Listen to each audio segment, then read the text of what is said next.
بسم الله الرحمن الرحيم. الحمد لله الذي أنزل على عبده الكتاب ولم يجعل له عوجا قيما لينذر بأسا شديدا من لدنه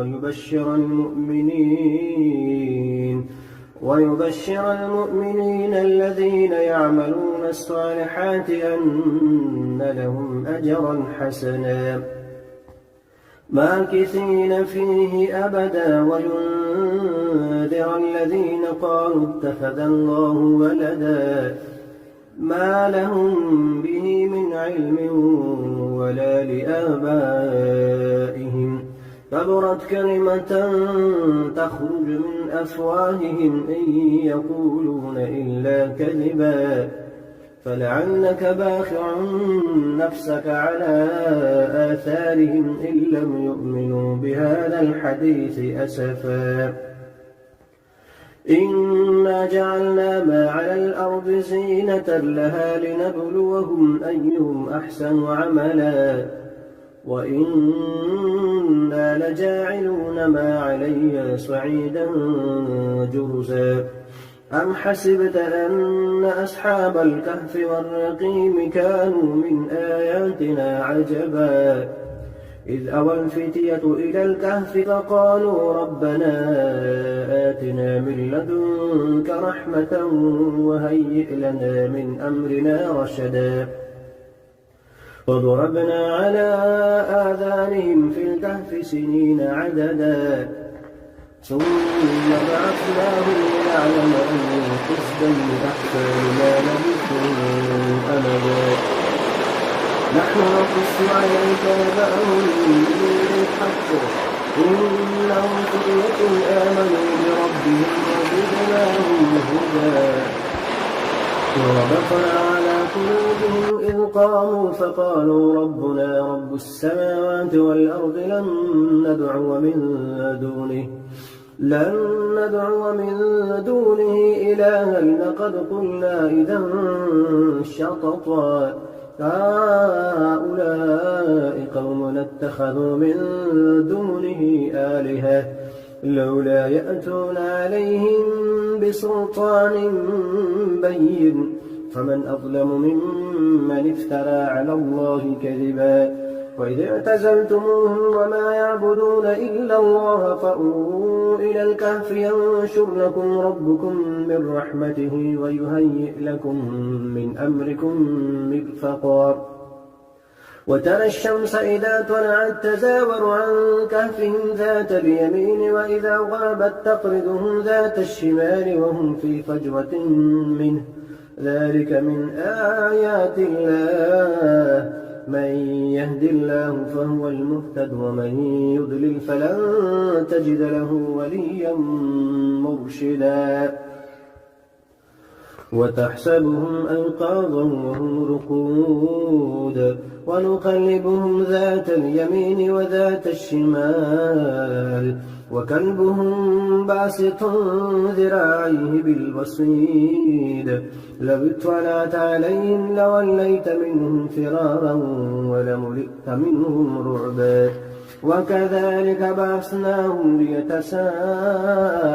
بينهم قال قائل منهم كم لبثتم قالوا لبثنا يوما أو بعض يوم قالوا ربكم أعلم بما لبثتم فابعثوا أحدكم بورقكم هذه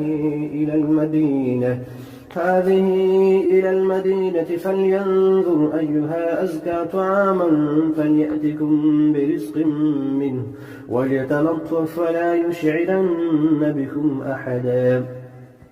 إنهم إن يظهروا عليكم يرجموكم أو يعيدوكم في ملتهم ولن تفلحوا إذا أبدا وكذلك أعسرنا عليهم ليعلموا أن وعد الله حق وأن الساعة لا ريب فيها إذ يتنازعون بينهم أمرهم فقالوا بنوا عليهم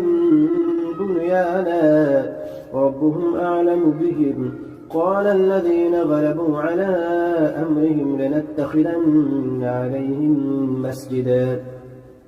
سيقولون ثلاثة رابعهم كلبهم ويقولون خمسة سادسهم كلبهم رجما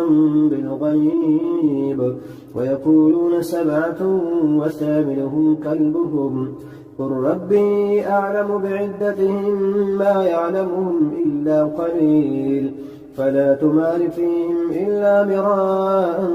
ظاهرا ولا تستفت فيهم منهم أحدا ولا تقولن لشيء إني فاعل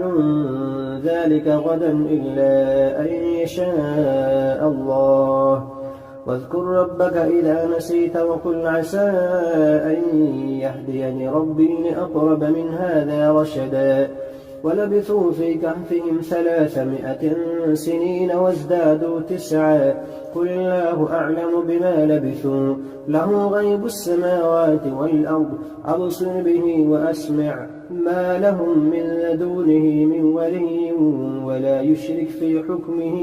أحدا واتل ما أوحي إليك من كتاب ربك لا مبدل لكلماته ولن تجد من دونه ملتحدا واصبر نفسك مع الذين يدعون ربهم بالغداة والعشي يريدون وجهه ولا تعد عيناك عنهم تريد زينة الحياة الدنيا ولا تطع من أغفلنا قلبه عن ذكرنا واتبع هواه وكان أمره بسم الله الرحمن الرحيم لا أقسم بهذا البلد وأنت حل بهذا البلد ووالد وما ولد قد خلقنا الإنسان في كبد يغاث بماء كالمهل يشوي الوجوه بئس الشراب وساءت مرتفقا إن الذين آمنوا وعملوا الصالحات إنا لا نضيع أجر من أحسن عملا أولئك لهم جنات عدن تجري من تحتهم الأنهار يحلون فيها من أسابر من ذهب ويلبسون ثيابا خضرا من سندس واستبرق متكئين فيها على الأرائك نعم الثواب وحسنت مرتفقا واضرب لهم مثلا رجلين جعلنا لأحدهما جنتين من أعناب وحففناهما بنخل وجعلنا بينهما زرعا كلتا الجنتين آتت أكلها ولم تظلم منه شيئا وفجرنا خلالهما نهرا وكان له ثمر فقال لصاحبه وهو يحاوره أنا أكثر منك مالا وأعز نفرا ودخل جنته وهو ظالم لنفسه قال ما أظن أن تبيد هذه أبدا وما أظن الساعة قائمة ولئن رددت إلى ربي لأجدن خيرا منها منقلبا قال له صاحبه وهو يحاوره أكفرت بالذي خلقك من تراب ثم من نطفة ثم سواك رجلا لكن هو الله ربي ولا أشرك بربي أحدا ولولا إذ دخلت جنتك قلت ما شاء الله لا قوة إلا بالله إن ترني أنا أقل منك مالا وولدا فعسى ربي أن يؤتيني خيرا من جنتك ويرسل عليها حسبانا من السماء فتصبح صعيدا زلقا أو يصبح ماؤها غورا فلن تستطيع له طلبا وأحيط بثمره فأصبح يقلب كفيه على ما أنفق فيها وهي خابية على عروشها ويقول يا ليتني لم أشرك بربي أحدا ولم تكن له فئة ينصرونه من دون الله وما كان منتصرا هنالك الولاية لله الحق هو خير ثوابا وخير عقبا. واضرب لهم مثل الحياة الدنيا كماء إن أنزلناه من السماء فاختلط به نبات الأرض فأصبح هشيما تذروه الرياح وكان الله على كل شيء مقتدرا. المال والبنون زينة الحياة الدنيا والباقيات الصالحات خير عند ربك ثوابا وخير أملا. ويوم نسير الجبال وترى الأرض بارزة وحشرناهم فلم نغادر منهم أحدا وعرضوا على ربك صفا لقد جئتمونا كما خلقناكم أول مرة بل زعمتم أن لن نجعل لكم موعدا. ووضع الكتاب فترى المجرمين مشفقين مما فيه ويقولون يا ويلتنا ما لهذا الكتاب لا يغادر صغيرة ولا كبيرة إلا أحصاها ووجدوا ما عملوا حاضرا ولا يظلم ربك أحدا. وإذ قلنا للملائكة اسجدوا لآدم فسجدوا إلا إبليس كان من الجن ففسق عن أمر ربه أفتتخذونه وذريته أولياء من دوني وهم لكم عدو بئس للظالمين بدلا. ما أشهدتم خلق السماوات والأرض ولا خلق أنفسهم وما كنت متخذ المضلين عضدا. ويوم يقول نادوا شركائي الذين زعمتم فدعوهم ولم يستجيبوا لهم وجعلنا بينهم موبقا. ورأى المجرمون النار فظنوا أنهم مواقعوها ولم يجدوا عنها مصرفا. ولقد صرفنا في هذا القرآن للناس من كل مثل وكان الإنسان أكثر شيء جدلا. وما منع الناس أن يؤمنوا إذ جاءهم الهدى ويستغفروا ربهم إلا أن تأتيهم سنة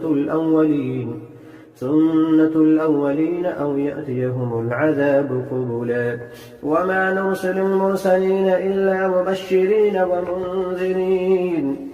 ويجادل الذين كفروا بالباطل ليدحضوا به الحق واتخذوا آياتي وما أنذروا هزوا. ومن أظلم ممن ذكر بآيات ربه فأعرض عنها ونسي ما قدمت يداه إنا جعلنا على قلوبهم أكنة أن يفقهوه وفي آذانهم وقرا وإن تدعهم إلى الهدى فلن يهتدوا إذا أبدا. وربك الغفور ذو الرحمة لو يؤاخذهم بما كسبوا لعجل لهم العذاب بل لهم موعد لن يجدوا من دونه موئلا. وتلك القرى أهلكناهم لما ظلموا وجعلنا لمهلكهم موعدا. وإذ قال موسى لفتاه لا أبرح حتى أبلغ مجمع البحرين أو أمضي حقبا فلما بلغا مجمع بينهما نسيا حوتهما فاتخذ سبيله في البحر سربا فلما جاوزا قال لفتاه آتنا غداءنا لقد لقينا من سفرنا هذا نصبا قال أرأيت إذ أوينا إلى الصخرة فإني نسيت الحوت وما أنسانيه إلا الشيطان أن أذكره واتخذ سبيله في البحر عجبا قال ذلك ما كنا نبغي فارتد على آثارهما قصصا فوجدا عبدا من عبادنا آتيناه رحمة من عندنا وعلمناه من لدنا علما قال له موسى هل أتبعك على أن تعلمني مما علمت رشدا قال إنك لن تستطيع معي صبرا وكيف تصبر على ما لم تحط به خبرا قال ستجدني إن شاء الله صابرا ولا أعصي لك أمرا قال فإن اتبعتني فلا تسألني عن شيء حتى أحدث لك منه ذكرا فانطلقا حتى إذا ركبا في السفينة خرقها قال أخرقتها لتغرق أهلها لقد جئت شيئا إمرا. قال ألم أقل إنك لن تستطيع معي صبرا. قال لا تؤاخذني بما نسيت ولا ترهقني من أمري عسرا. فانطلقا حتى إذا لقيا غلاما فقتله قال أقتلت نفسا زكية بغير نفس لقد جئت شيئا نكرا. قال ألم نقل لك إنك لن تستطيع معي صبرا. قال إن سألتك عن شيء بعدها فلا تصاحبني قد بلغت من لدني عذرا. فانطلقا حتى إذا أتيا أهل قرية استطعما أهلها فأبوا أن يضيفوهما فوجدا فيها جدارا يريد أن ينقض فأقامه. قال لو شئت لاتخذت عليه أجرا. قال هذا فراق بيني وبينك سأنبئك بتأويل ما لم تستطع عليه صبرا. أما السفينة فكانت لمساكين يعملون في البحر فأردت أن أعيبها وكان وراءهم ملك يأخذ كل سفينة غصبا. وأما الغلام فكان أبواه مؤمنين فخشينا أن يرهقهما طغيانا وكفرا فأردنا أن يبدلهما ربهما خيرا منه زكاة وأقرب رحما. وأما الجدار فكان لغلامين يتيمين في المدينة وكان تحته كنز لهما وكان أبوهما صالحا فأراد ربك أن يبلغا أشدهما ويستخرجا كنزهما رحمة من ربك وما فعلته عن أمري ذلك تأويل ما لم تستطع عليه صبرا. ويسألونك عن ذي القرنين قل سأتلو عليكم منه ذكرا. إنا مكنا له في الأرض وآتيناه من كل شيء سببا فأتبع سببا حتى إذا بلغ مغرب الشمس وجدها تغرب في عين حمئة ووجد عندها قوما. قلنا يا ذا القرنين إما أن تعذب وإما أن تتخذ فيهم حسنا. قال أما من ظلم فسوف نعذبه ثم يرد إلى ربه فيعذبه عذابا نكرا. وأما من آمن وعمل صالحا فله جزاء الحسنى وسنقول له من أمرنا يسرا. ثم أتبع سببا حتى إذا بلغ مطلع الشمس وجدها تطلع على قوم لم نجعل لهم من دونها سترا كذلك فقد أحطنا بما لديه خبرا. ثم أتبع سببا حتى إذا بلغ بين السدين وجد من دونهما قوما لا يكادون يفقهون قولا. قالوا يا ذا القرنين إن يأجوج ومأجوج مفسدون في الأرض فهل نجعل لك خرجا على أن تجعل بيننا وبينهم سدا. قال ما مكنني فيه ربي خير فأعينوني بقوة أجعل بينكم وبينهم ردما. آتوني زبر الحديد حتى إذا ساوى بين الصدفين قال انفخوا حتى إذا جعله نارا قال آتوني أفرغ عليه قطرا. فما استطاعوا أن يظهروه وما استطاعوا له نقبا. قال هذا رحمة من ربي فإذا جاء وعد ربي جعله دكا وكان وعد ربي حقا. وتركنا بعضهم يومئذ يموج في بعض ونفخ في السور فجمعناهم جمعا وعرضنا جهنم يومئذ للكافرين عرضا. الذين كانت أعينهم في غطاء عن ذكري وكانوا لا يستطيعون سمعا. أفحسب الذين كفروا أن يتخذوا عبادي من دوني أولياء إنا أعتدنا للكافرين نزلا. قل هل ننبئكم بالأخسرين أعمالا الذين ضل سعيهم في الحياة الدنيا وهم يحسبون أنهم يحسنون صنعا أولئك الذين كفروا بآيات ربهم ولقائه فحبطت أعمالهم فلا نقيم لهم يوم القيامة وزنا إن الذين آمنوا ذلك جزاؤهم جهنم بما كفروا واتخذوا آياتي ورسلي هزوا إن الذين آمنوا وعملوا الصالحات كانت لهم جنات الفردوس نزلا خالدين فيها لا يبغون عنها حولا قل لو كان البحر مدادا لكلمات ربي لنفد البحر قبل أن تنفد كلمات ربي ولو جئنا بمثله مددا قل إنما أنا بشر مثلكم يوحى إلي أنما إلهكم إله واحد فمن كان يرجو لقاء ربه فليعمل عملا صالحا ولا يشرك بعبادة ربه